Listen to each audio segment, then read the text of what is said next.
Welcome to Spain. Who is Tilly Lockey? Tell us your story. Well, my story definitely is a long one. But at the very beginning, I was just like anybody else was. I was just a normal, happy, healthy baby. But when I was 15 months old, I felt really ill. I went to the doctors and I was originally diagnosed with just an ear infection and sent home, but it escalated a lot from there. We eventually found out I had meningitis, septicemia strain B, the worst case the hospital had ever seen. I was given 0% chance of survival and basically told that I was going to die, and they never knew whether I would even make it through each night. But it was after 1 week in intensive care, 3 weeks in recovery, a second infection, and 10 blood transfusions, somehow I managed to pull through. And then ever since then, I've been working with all sorts of different prosthetic companies to help develop the best hands for other people like me. Mm-hmm. We have seen you playing the piano, dancing, putting on makeup. How does your day-to-day look like? Well, it's pretty jam-packed, to be honest. I'm just a normal teenage girl, so I go to high school, a public one, just like anybody else would. And then when I come home, I have social media to catch up on. I have quite a big following on there, so I like to stay active and get back to as many people as possible. And then, actually, although I survived meningitis when I was a baby, the consequences are still ongoing, and I recently found out that my left leg has completely stopped growing.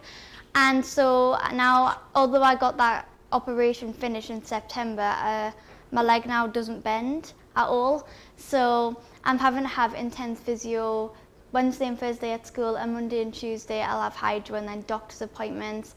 And then I'm starting to get invited to events where I can share my story, and then I'll film, try edit and put up a video on my YouTube channel, and then I'll do like documentaries and photo shoots on the weekends, so I'm pretty busy. Mm-hmm.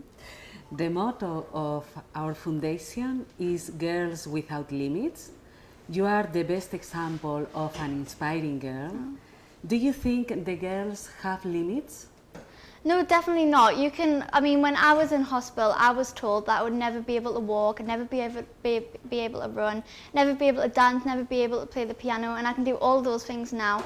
I feel like just because I have no hands, that doesn't stop me from achieving all my goals. You can do whatever you want as long as you put your mind to it. And I feel like if people tell me I can't do something, that gives me that little bit of an extra push just to do it, just to prove them wrong, because I hate being told that, oh, you'll never be able to do that. I need to show everyone, well, actually I can, and everyone else can too. You wear bionic arms. How is your life with these arms? Well, these hands have definitely boosted my confidence.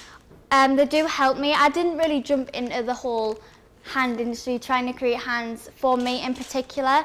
It was more for other people, because I used to be worried about the people who had hands their whole life. I mean, you've got hands now. Imagine tomorrow they had to go and your only thing to rely on was a hand that couldn't even open wide enough to hold a cup. You'd think you wouldn't know how to cope, because the amount of things you do with your hands, there needed to be something out there to really help those people. And if these hands help me too, then that's amazing. And these hands do help me. Being a double amputee, I have to do everything with my two arms together all the time. Whereas now I can hold a cup, pull a suitcase, hold a pen, and write in a book at the same time, and it just makes everything twice as quick.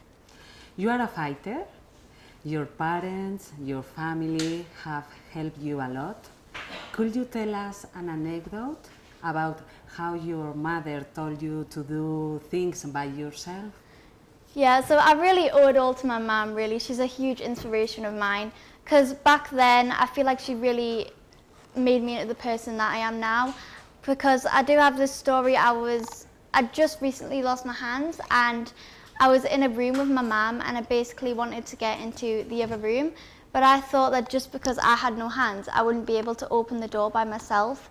And so I obviously asked my mum to open it for me, but she told me no, and I could do that myself. And it must have been hard for her, because she had to be cruel to be kind. But at the end of the day, it's built me up to the person I am now. And I guess that was the point in my life where I realised I could just sit back and let everyone do things for me, or I could try my hardest, although it might be a little bit more difficult. So thanks, Mum. Where do you get the power from? What is your superpower? Tilly? Well, I think it's just kind of the way I am and the way I've been brought up, but I definitely think my superpower is my confidence, because if you think about it, you could be having a bad hair day, but nobody would know except you. I really feel like it's confidence and how you portray yourself, and that's what determines how you look like to everyone else. And so if you just have that little bit of confidence, it really can change your life and the way you live. What would you like to do when you grow up? Well, I definitely want to go back into public speaking, because I've got a story. I like to get up on stage, inspire people to do something with their lives and make a difference in the world. And of course, I want to keep working with open bionics, the people who make the hands to make the best hands ever. Could you tell a message to the Spanish girls, the young girls? Well, I would just say, don't give up, keep your head up, and you can do anything, because just because people put you down, don't think that just because of that you are not able to do anything. Just keep your head up and prove them wrong, because you can do anything you put your mind to, I promise. What do you dream of? I would say I dream of the day where being different is okay and even cool. I feel like people who are different is considered as unique and it should be admired. I dream of the day where people walk around with bionic hands just because they want to, because they think they're cool. And honestly, with technology improving and the community getting more accepting every day, I feel like that reality is closer than ever. Good luck. Thank you very much. Thank you. Could you give me 5?